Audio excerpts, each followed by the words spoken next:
So now what I do differently instead is I simply, when I tell you it has made the biggest difference in my physique and in my weight loss journey, huge thing. If you haven't been incorporating that, trust me, just do it.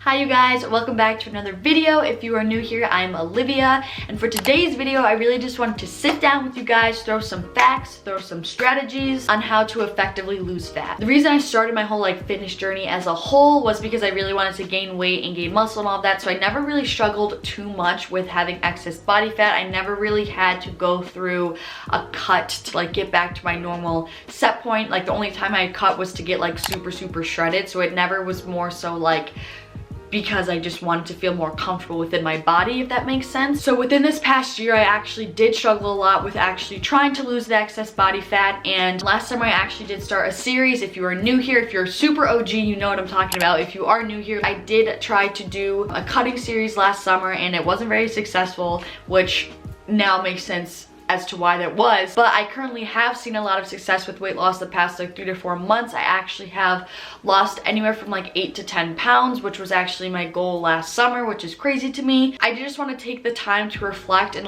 look back and see what my strategy was back then and what I kind of was doing wrong and why it wasn't working, and what I'm doing now that's differently and what has worked for me. Now, some of these tips are pretty cold hard facts of this is something you need to implement if you do want to lose weight, but also some things just really do come down to preference, and some of these things just happen to work for me, so it doesn't necessarily mean that it's going to be the best option for you. But if you are just a normal guy or gal that are looking to shed a couple pounds, this definitely is going to be a helpful video for you and just help you with a normal lifestyle cut. All right, enough with the chatting, the background info, let's get into the meat of the video. So looking back, the major red flag that I realized when I was looking at my approach back then to fat loss had a ton to do with my mindset, and the first one being that I gave myself such a strict time restraint. So I had a time, because I was so impatient, I wanted to have the fat off as soon as possible, and I was I need to do that ASAP. I gave myself 6 weeks to lose 6 pounds, and it just was very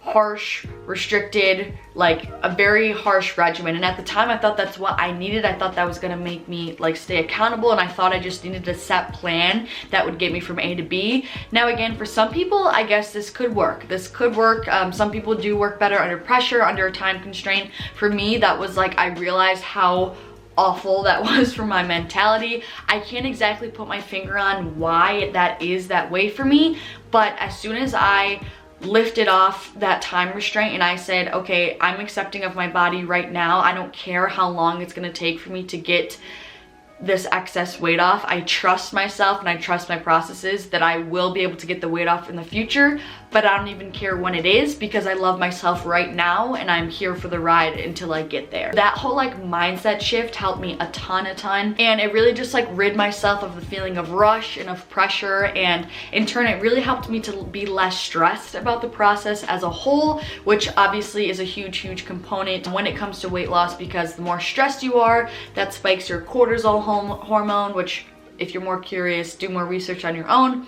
But basically, to keep it short and sweet, cortisol hormone is a fat storing hormone. So the more stressed you are, the higher your cortisol is going to be, and aka the more likely and more prone you are to hold on to excess fat. So pretty much doing anything to really rid myself of stress helped me a ton with the weight loss process. And then the second thing I think that really set me up for failure was being so dead set on the end goal. And this kind of goes hand in hand with the last one I just said, but what I did differently now was that I focused on my process. So I really stopped focusing on end goals and more focused on my process goals. So for example, I really just focused on the micro scale of day to day of okay, I know I want to get my daily walk in, I know I need to make sure I hit my workout, I need to make sure I do XYZ, all the things that I know would get me to my end goal. I made sure that I ticked off all of those markers, because inevitably making sure I followed through on those actions every day is what accumulatively, inevitably would get me to that end goal. So just kind of being more present, focusing on my day-to-day actions and on the process that I kind of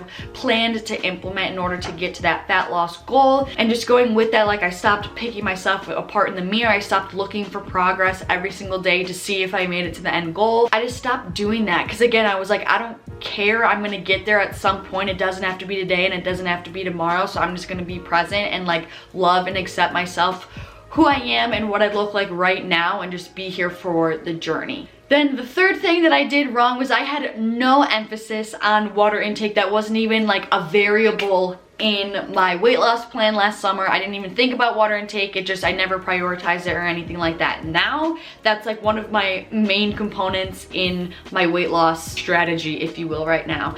And I know like I'm gonna sound like a broken record because every single health person talks about how important water is, but I genuinely feel like for the first time I like thoroughly understand the importance of water for so many different reasons. But I do know the conscious effort of drinking more water has helped me a ton to A, subside my hunger, B, just regulate my hunger more, because so often you think you're hungry when really you're just dehydrated. And it also just helps me feel fuller, so I'm able to kind of stop eating and just end up overeating without even realizing it. So I just feel like, this sounds so weird, but I feel like being hydrated and drinking my water allows me to be more present, just because I feel more satiated and hydrated all the time. So I just feel more like level, if that makes sense. I don't track my water, so I can't tell you how much I drink. I honestly though, I genuinely wouldn't be surprised if I've been drinking a gallon every day, but I do have a decent system. Like when I wake up, I drink a whole glass of water, kind of like the size of this, or like a large mason jar of water, and I'll have like 2 of that same size cups of tea in the morning, and then I drink that size glass of water pretty much before every single meal. And then I try, like before I eat,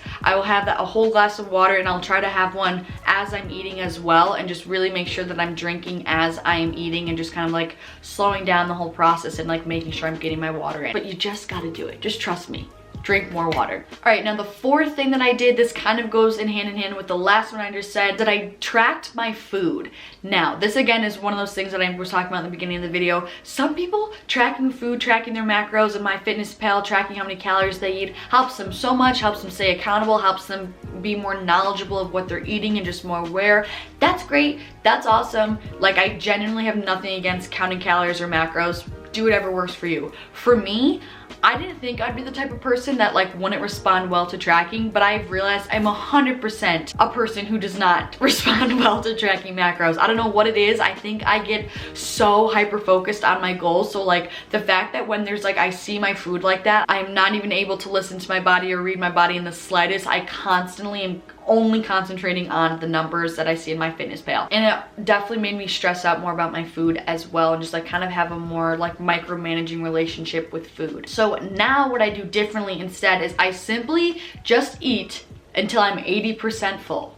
That's all that I've been doing. It has been helping so much. It's made the world of a difference. So again, I don't like leave the dinner table still like my stomach is like growling like crazy, but I'll eat until I'm like satiated, satisfied, and like I feel like my body like got what it needed, but I also don't feel like I'm full. You know what I mean? And also eating slowly helps me be more aware and conscious of like when I hit that 80% full benchmark. So the fifth mistake I made was that I didn't strategize my meals as well. Now again, this is going to be super individual for every single person, but I definitely recommend trying different eating frequencies and timings.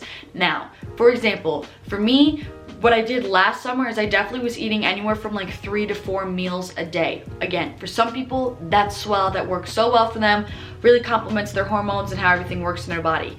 But for me, I realized throughout my whole 3 years of doing this, my body responds so well, like not even close. It's like by a landslide. My body responds so much better to having 5 to 6 meals a day. When I would only eat those 3 to 4 meals, since there'd be so much time between my meals, it would have me get so hungry. And then by the time that I was eating, since I was so hungry, I would end up just like overeating because I wasn't comfortable enough just to like sit down and slow down and like be able to like be present with my food, because I just was so hungry. I just would be eating so fast. So now what I do that has been life-changing, like literally one of the main components, is that I've been eating 5 to 6 meals a day. I still have like breakfast, lunch, dinner, pretty full meals, and then I will have 2 snacks in between. So I'm eating like every 2 to 3.5 hours. I think the biggest reason why this works so well for me is because it doesn't allow me to get so hungry. So I'm just like way more like aware and conscious of my stomach and my hunger cues, because I'm not on like so far of the spectrum either way of the hunger scale. So like I am constantly staying in like a balanced hunger scale where I'm like, oh, I'm starting to get a little hungry, a little snacky, I could eat something, and then I eat and I come here and I don't go all the way full. So I'm just like constantly comfortable, just like bopping back and forth in this middle range. Whereas before I would get way down here, get super hungry, and then I would eat and just not even be aware of how I was feeling, and would just end up way over here, overstuffed, over full, and just overeating. And then lastly, the sixth thing that I did when I was looking back at the old videos, I know that I said that I was going to be implementing low intensity steady state cardio into my like cardio routine, which I think is awesome, and I definitely think that's a great weight loss tool. However, I think my problem is that I wasn't stressing overall increased daily activity as a whole. Now that is something that's been so different for me. Now I place a ton of emphasis just on remaining active all throughout the day and just being more active as a whole. So again, I'm not so focused on like walking 30 minutes on the treadmill. Instead, I am trying to be active as much as I can all throughout the day. But the easiest way for me to get this movement in every day is to hit about 8,000 to 12,000 steps every single day. I'm telling you, I used to hear this everywhere. Literally, I used to hear this everywhere last summer when I was trying to lose weight, and I was like, everyone's trying to tell me to like walk 10,000 steps. I don't get what the point is. Like, what do you mean go walk, all this stuff? When I tell you it has made the biggest difference in my physique and in my weight loss journey, like just trust me, it has transformed my whole entire fat loss phase, because it's burning calories without you even knowing it, and it's super low stress on the body. So again, it doesn't spike that cortisol like we talked about in the beginning of the video, and there's no long recovery process that's needed to come with it. So walking has been a huge thing. If you haven't been incorporating that, trust me, just do it for like, give me 10,000 steps a day for a month and just let me know how you're feeling. Just let me know. Do it as an experiment. Alrighty, so those are all the tips that I have for you of what I did wrong when I was trying to lose weight and what I did differently in order for me to see results. Now, if you are in a fat loss phase or have been struggling to try to lose weight, I feel for you, dude. I understand it can be really frustrating. Just keep pushing, keep trying, and you just looking and researching all these videos and trying to gather more information is such a good place to start. So keep your head up and just keep becoming more knowledgeable on weight loss as a whole, and I promise you, you will reach your goal just in time. So with all that being said, if you did like this video, please be sure to give it a thumbs up, just so I know you guys are resonating with the content that I'm putting out. And if you like these types of videos and would like to see more from me, you can of course subscribe. That'd mean a lot to me. I'm sending you lots and lots of love, and hopefully I'll see you guys in the next one.